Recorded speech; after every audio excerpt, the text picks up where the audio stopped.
ማያውቀው? አንቺ ዝም በይ። በዚህ ውስጥ ምንም አያገባሽ። ለምንድን ነው የማያገባኝ? ያው እስኪ ተጨንቋል እኮ።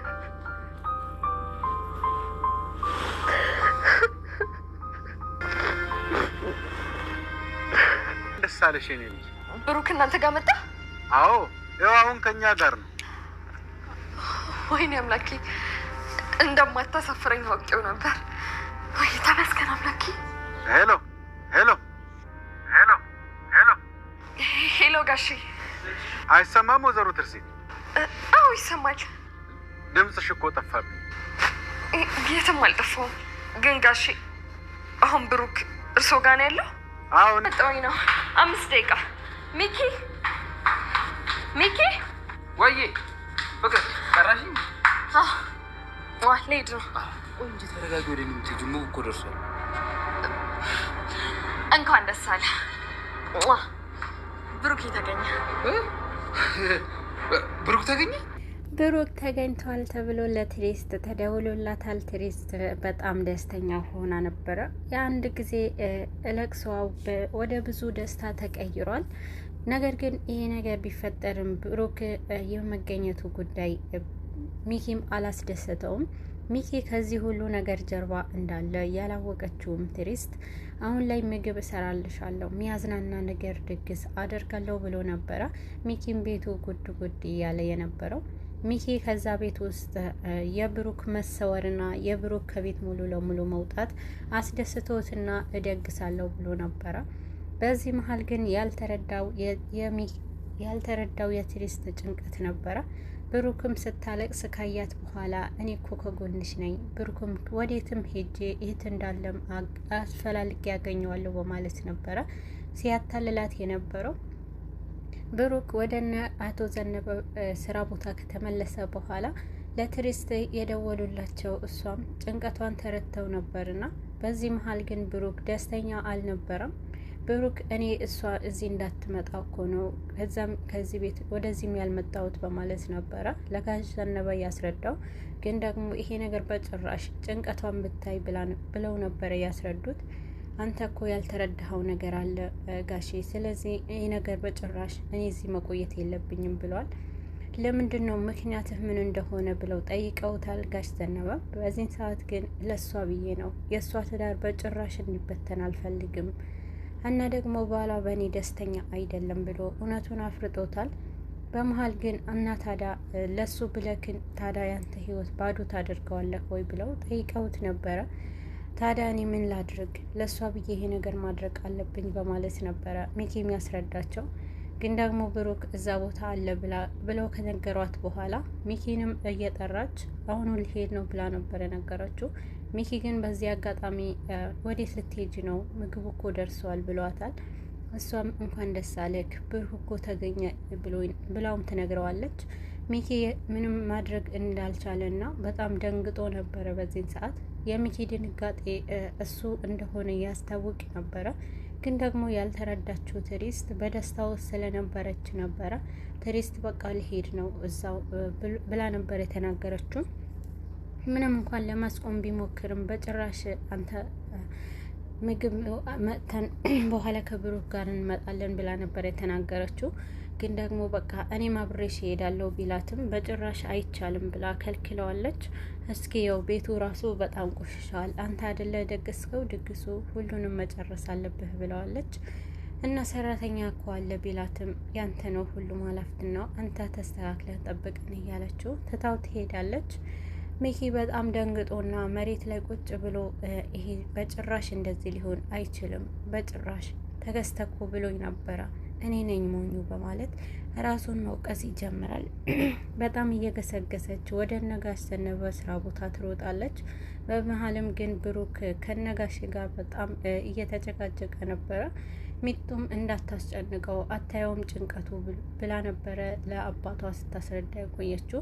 አንቺ እዚህ መሀል መግባት የለብሽም፣ እሷም እኮ ለምንድን ነው ታዲያ ጭንቀቷን እያየሽ አንቺ ስለምንዲት ያለሽ በማለት ለልጃቸው በጣም ተቆጥተው ሲያወራው ነበረ። ጋሽ ዘነበ ያሉትንም ነገር አልሰማም በማለት ብሩክም እኔ አንተ ማታውቀው ብዙ ነገሮች ስላሉ ነው በማለት ያስረዳቸዋል። ምንም እንኳን ቢፈጠር ከዚህ ንቅንቅ አትልም ሳትመጣ ብሎ ይናገራል። ባሏ በእኔ ደስተኛ እስካልሆነ ድረስ እኔ ከዚህ መጥፋት አለብኝ ብሎ ብሩክም ተነስቶ ይሄዳል። ጋዘነበ በሱ አዝነውበት ነበረ በብሩክ ግን ደግሞ እሱ ትንሽ እንደተጓዘ ትደርሳለች ትሪስት ብሩኬ በማለት ሰፍ ብላ ስትፈልግ ግን ደግሞ አላገኘችውም። በጣም አዝና ነበረ። እንዴት እንደዚህ ይሆናል? እንዴት ትታችሁት ይሄዳል? እንዴት ትተውታላችሁ? በጭራሽ መሄድ አልነበረበትም። እንዴት እንዲያደረጋችሁ በማለት ነበረ በጣም ተቆጥታ ስታወራ የነበረው። ምንም ማድረግ ስላልቻልን ነው ብላ ሚጦ እንኳን ለብዙ ጊዜ በጣም ተናዳ ስታዋራት የነበረችው። ጭንቀትሽ እኮ ይረዳናል፣ ግን ምንም ማድረግ አልቻልንም ብሩክ እና ለምን ሄደ? ምንድን ነው ምክንያት ያለ ብላ ትጠይቃለች ትሪስት እሱንም ላንቺ ብሎ ነው የሄደው በማለት ይነግሯታል። በጣም ተበሳጭታ ነበረ። እንዴት ለኔ ብሎ ልጆቹንስ እንዴት ትቶ ይሄዳል በማለት ነበረ በጣም የተናገረችው። በዚህ መሀል ግን እና ታዲያ አንቺን ትዳርሽ እንዳይበተን ብሎ ነው በማለት ይናገራል። ይሄ ነገር በጭራሽ ሊሆን አይችልም፣ ታዲያ ከኔ ትዳር ጋር በጭራሽ ሊያገናኘው አይችልም በማለት ትሪስት ለእነሱ ትናገራለች። በዚህን ጊዜ ምናልባት አንቺ ላትይ ትችያለሽ፣ ግን ባለቤትሽ ደስተኛ አይደለም፣ ስለዚህ ለዛ ነው ብሎ እውነቱን ይነግሯታል። በጣም ነበረ የተበሳጨችው። እንዴት እንደዚህ ሊሆን ይችላል? ይሄ ሁሉ ምክንያቱ ሚኪ ነው በማለት እሄድለታለሁ ብላ እሳት ጎርሳ ነበረ ሄደችው። ምንም እንኳን ማድረግ ያልቻሉ አቶ ዘነበ በቃ እኔ ይሄ ማድረግ አልነበረብኝም ብሎ ነበረ የተናገሩት። ግን ደግሞ ወደ ቤት በደረሰች ሰዓት ሚኪንም በቁጭትና በንዴት በሩም ሳትዘጋ ነበረ ሚኪ እያለ ስትጮህ የቆየችው። በዚህን ሰዓት ሚኪም ከኩሽና ነበረ የወጣው እና ምንድነው ሆንሾ እያለ በጩኸት ስታዋራው ደንግጦ ነበረ። ምንድነው ያደረግከው? ብሩክን ምን ብለኸው ነው ከዚህ ብን ብሎ የጠፋው ብላ ትጠይቀዋለች። እና እኔ ምን አደረኩኝ? ምንም ያልኩት ነገር እኮ የለም፣ ምን ተፈጥሮ ነው እያላት ነበረ። እውነቱን ንገረኝ፣ ምንድን ነው ያደረግከው ብላ በጣም ስታስጨንቀው ነበረ። ሚኪ የትሪስት ሁኔታ በጣም አስጨንቆትና እኔ ከብሩክ ጋር መቼም አልተገናኘውም እና ምንድን ነው ያልኩት፣ ምን ተፈጥሮ ነው ብሎ ይናገራል። እና እንኳን ደስ አለክ ሚኪ፣ ብሩክ አላገኘውትም እና በአንተ ምክንያት አሁንም የለም ጠፍተዋል ብላ ትናገራለች። በዚህን ሰዓት ውስጡ ደስተኛ እያደረገው ሚኪ ብሩክ የታለ ብለዋት ነበረ። በዚህን ሰዓት የለም ስትለው ደስተኛ ሆኖ ነበርና እመነኝ ብሩክን ከየትም ብለክ ፈልገህ አምጣው በማለት በቁጣ ታናግረዋለች። በዚህን ሰዓት በጣም ደንግጧልና ግን ደግሞ አለመምጣቱ ወደ ቤት አስደስቶት ነበረ። ይሄ ነገር እሷ በንዴ ስታዋራው ወደ ክፍሏ ትገባለች። በዚህን ጊዜ በብሩክ መጥፋት በጣም እጁ አለበት ብላ ተጠራጥራ ነበረ። ብሩክም ከዚህም የመጠፋበትን ምክንያት ባለቤትሽ ነው ያሏትንም ነገር ከአእምሯ ሲመላለስባት ነበረ ትሪስት። እንዴትም ብላ ከዛ ውስጥ በጣም ተናዳ ስለነበረ ሚኪም ወደ እሷ ይሄዳል። በጣም አስከፍተሽኛል፣ ቅድም ባልሽው ነገር አዝኜብሻለሁ ብሎ ይነግራታል። እንዴት ነው የምታዝንብኝ? አንተ እኮ ነህ፣ ምንድን ነው ያደረግከው ብላ ትነግረዋለች። እና የልብ ጓደኛ እኮ ነው እና ደግሞ እሱ እኔ እንዲጠፋ ለምን አደርጋለሁ ብሎ ይናገራል።